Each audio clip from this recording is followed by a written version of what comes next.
The Second World War has been seen as a black and white war. Until now. Now, for the first time, you will see the Second World War in color. The images are original. The color is real.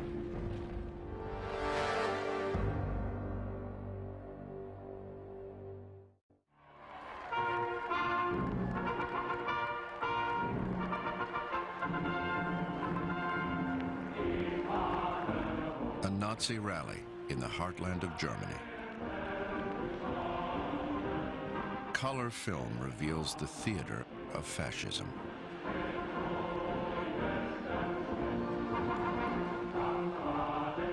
These vivid images captured the emotion of the German people waiting to see their leader, Adolf Hitler. During these years of Nazi rule, Ruth Andreas Friedrich kept a diary, a testament to this adoration of the Führer. Everybody was so happy and excited. Suddenly a wave of Heils swelled and became stronger and stronger towards us. The Führer is coming, some ecstatic bystanders yelled, and a sea of raised arms swayed and tried to catch a glimpse of Hitler.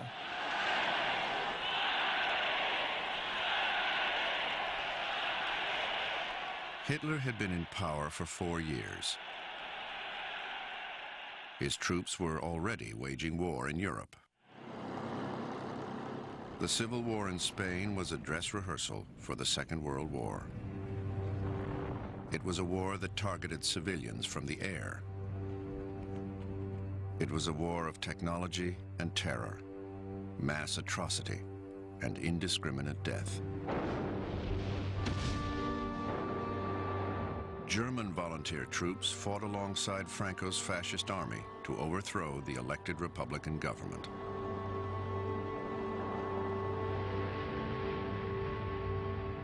Among the troops was Klaus Kohler from Hamburg. Spain, you wonderful country. I'm proud to help you during your liberation from the Red Hordes, so that you can fight on the side of Germany and Italy against the Bolshevism that is undermining the foundations of Europe. From all over the world, people volunteered to defend Spain's Republican government and defeat fascism. Welsh communist Bill Painter was among them. It is when you see all this that you realize what war is all about. It is here that you can feel the terrible menace to France and the people of Britain if the fascists are not crushed at this point. By 1939, Franco and his fascist allies were victorious. The democracies of the United States and Britain had failed to intervene. An opportunity to challenge fascism had been lost. A new world order began to take shape.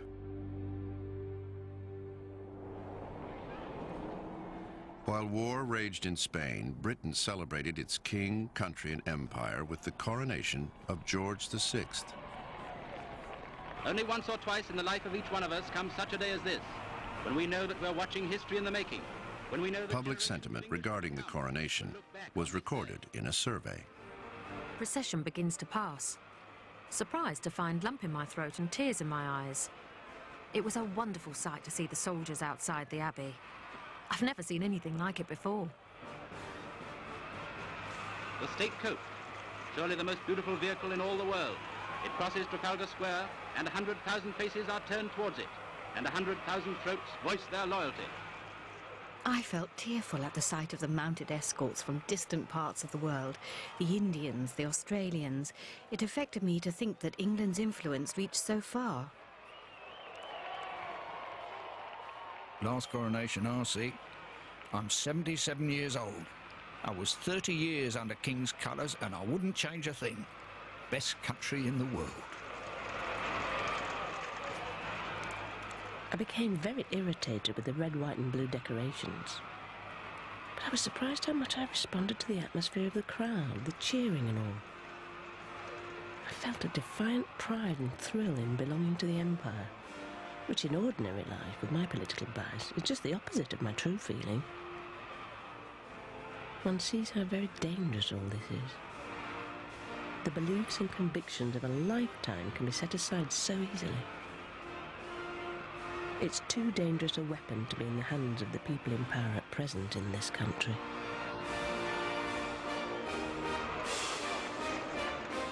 Shaken by the carnage of the First World War, British politicians wanted to avoid future wars. They wondered if the German leader was someone they could do business with.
Great change he has effected. There can be no doubt that he has achieved a marvelous transformation in the spirit of the people, in their attitude towards each other, and in their social and economic outlook. It is a happier Germany. What Hitler said at Nuremberg is true. The Germans will resist to the death every invader of their country, but they have no longer the desire themselves to invade any other land.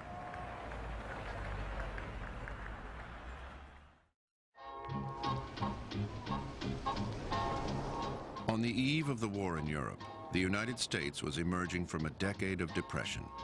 It was reluctant to get involved in European problems.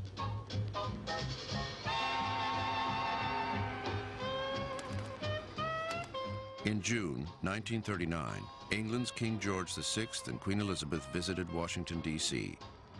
In his secret diary, Harold Ickes, President Roosevelt's Secretary of the Interior, recorded his impressions. The King and Queen made a very good impression. She seemed to be quite lovely and exceptionally good-looking. I had always thought of him as a tall man, but in fact he's not. Although he's thin, the Queen is smaller. They looked like pygmies beside the towering Roosevelts.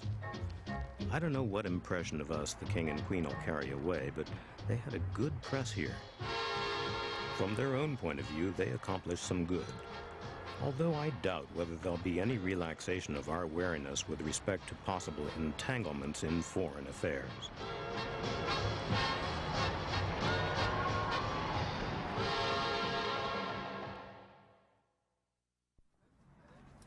By 1939, Nazi Germany was strong and confident. Hitler had annexed Austria and seized land from Czechoslovakia. In Munich, a festival celebrating German culture was filmed by an amateur cameraman. 18-year-old Josefa Hamann was impressed by the event. It is always a clear, beautiful day on these festive occasions. People call it Hitler weather. It's unbelievable how the city glittered. The whole city was shown off at great expense.